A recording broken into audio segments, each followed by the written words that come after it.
1968. And you started in what year? 1933. 1933. When you first came to Brentwood, how many schools were there? Just the one public school and the one St. Anne's Catholic school. Right. How many rooms were in the building? 4 rooms when I came.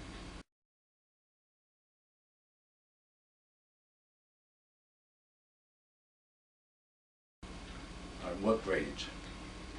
1st through 8th. Each room had 2 classes. 1st and 2nd, which I had.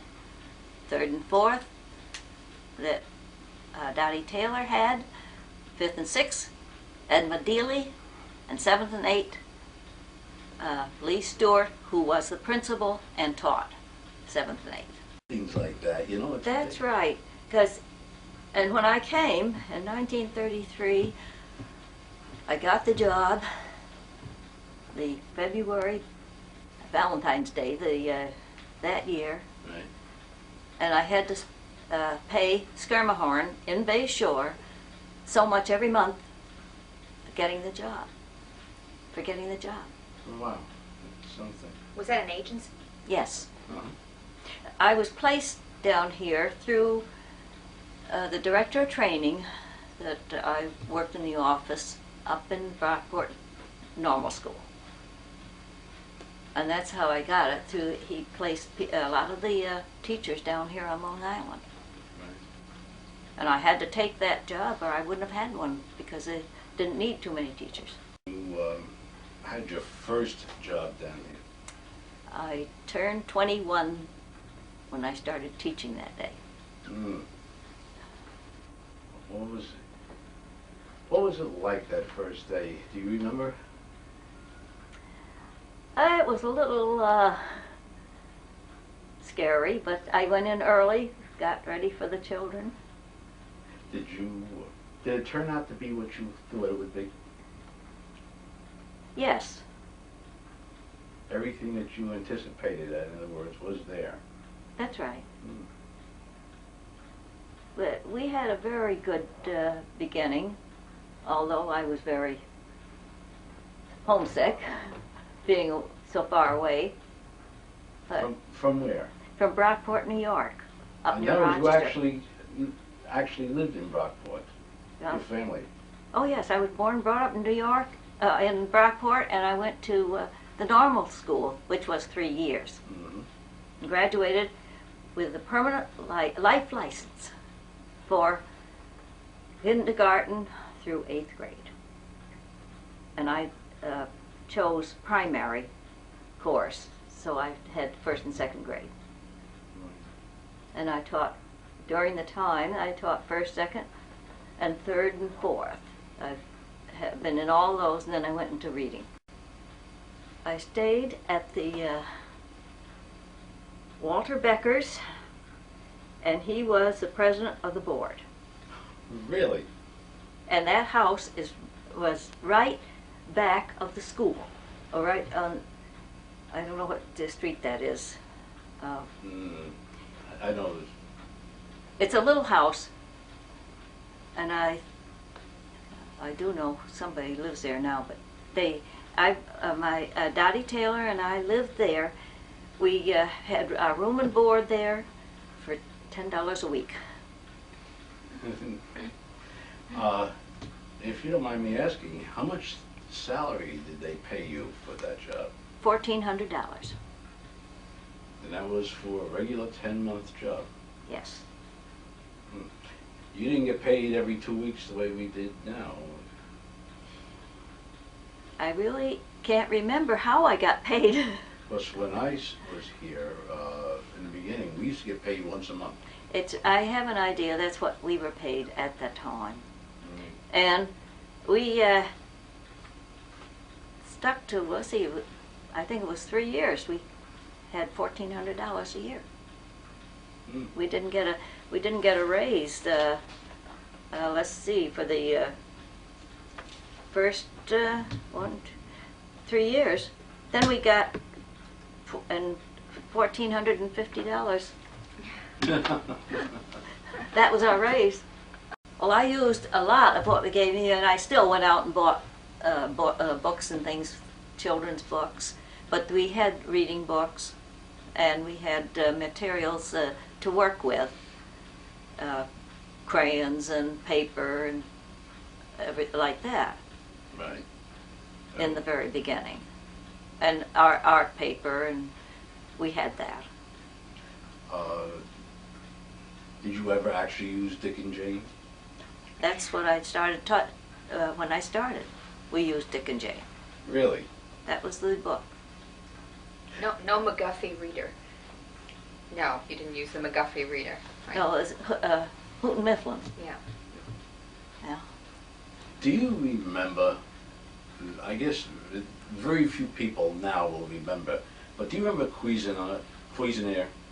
I was the one that had the class that started it. Really? With the rods, you mean? Yeah. Yeah. I still have a box. You have a complete box of it? Right.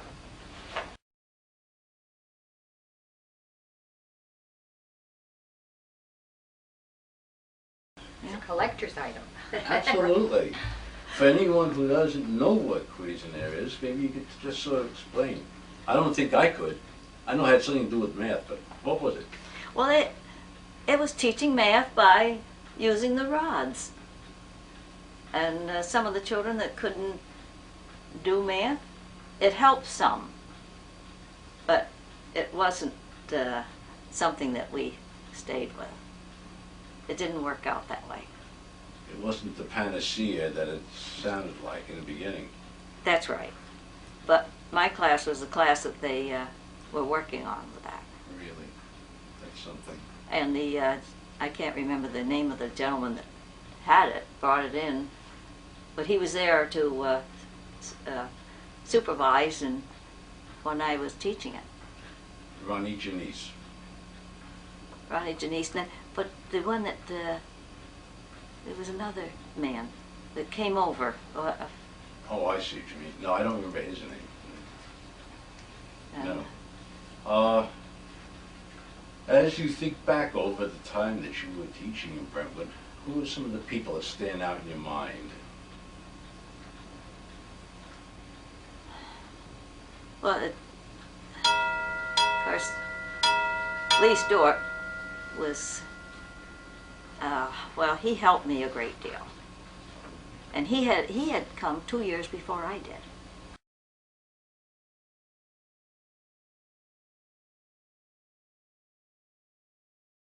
To Brentwood.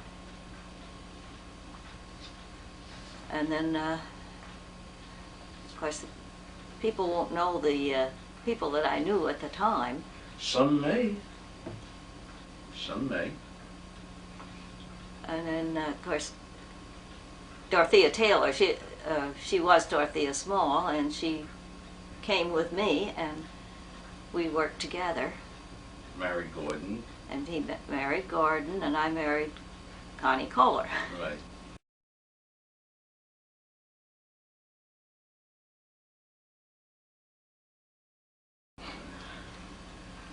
So then, of course, Bertha James is one that was outstanding with me when I went into reading. Right. And then there was Joe Graff I worked for, Jack Hoffman. Right. You're going forward in time now, because yes. Each name you're mentioning is getting closer. That's and right. closer. Then I went to Ralph Sakin. I started when they started Northeast, I started with him. And going, well, I got it kind of backwards. But then I went to, when Joe Graff started in South School, Right. I went with him. Oh, I see. You were one of those on Paradise Lane down there. I was, in fact, and that was before I went into reading. Uh-huh. Of course, I worked in the village school, too, the big one. Right, right.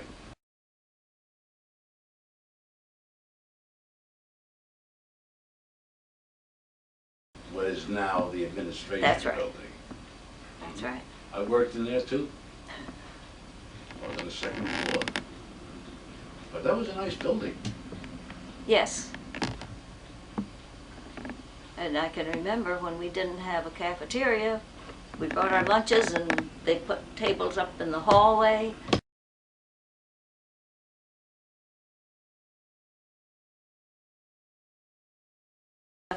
I taught 6 years. Then I stopped and I had 2 children. And then I substituted, and when I substituted I got $5 a day. At one time. And then I'd stopped entirely because I raised the children. I stayed home with the children. And then I went substituting after that, and I would get $19 a day and like that. But then finally I went back steady, but I retired, early retirement, 20 years and 55. Because I lost quite a few years, but they did take all my substituting. Yes. That were, so that I would be able to retire. I always enjoyed my teaching. That's, I don't think that I had any real bad memories. I can't remember any. I had some with some children and like that, but everything straightened out. But I can't think of any real bad memories. Because that was the one thing I had in my mind when I went to school. I was going to be a teacher. And that was it. It was one of those things that you had to be a person that children looked up to. That's the way I felt about it. so you were the role model. That's the way I felt. And I have a girl now that is taught, and a Joan Pinzel. I don't know what, you probably don't know her.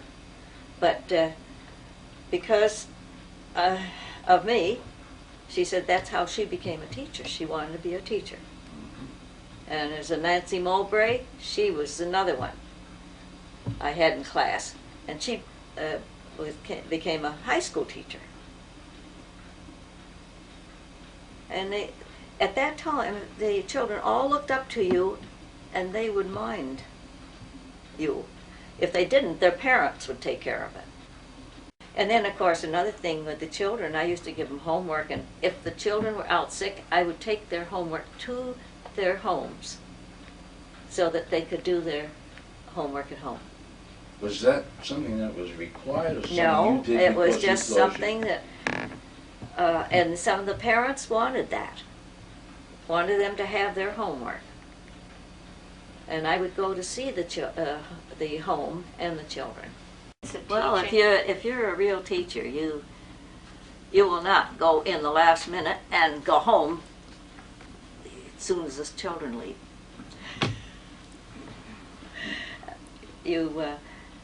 If you like children and like teaching.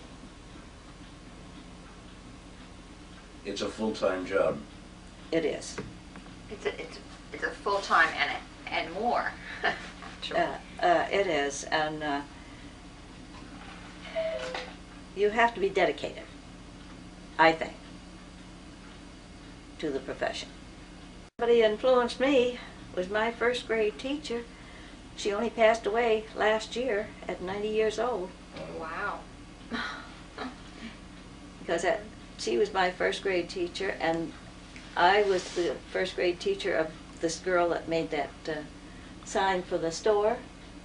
And it's very interesting.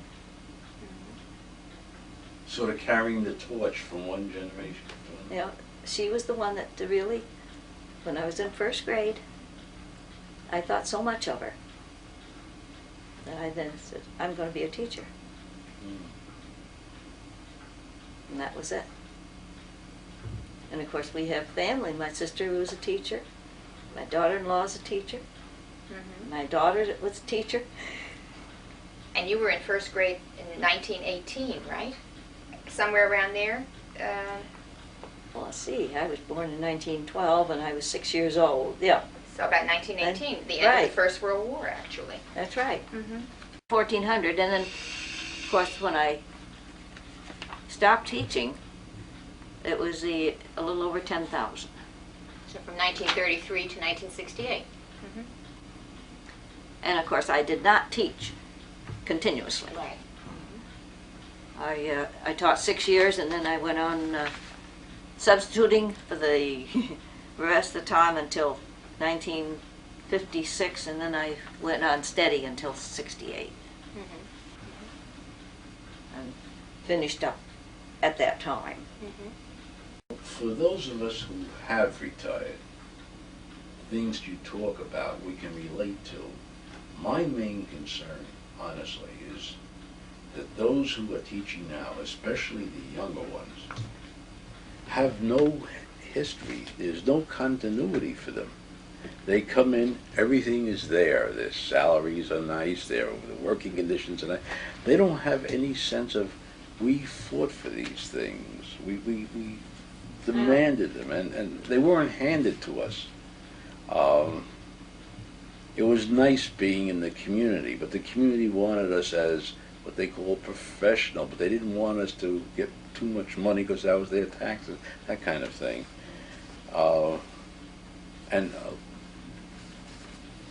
The background, as I mentioned Cuisinart earlier, how many people today would even remember what They those wouldn't know what it's all about. Sounds like a food processor, right? Yeah. The what? It sounds like a food processor. Oh, yeah. Listen, would you like a cup of tea, a cup of coffee?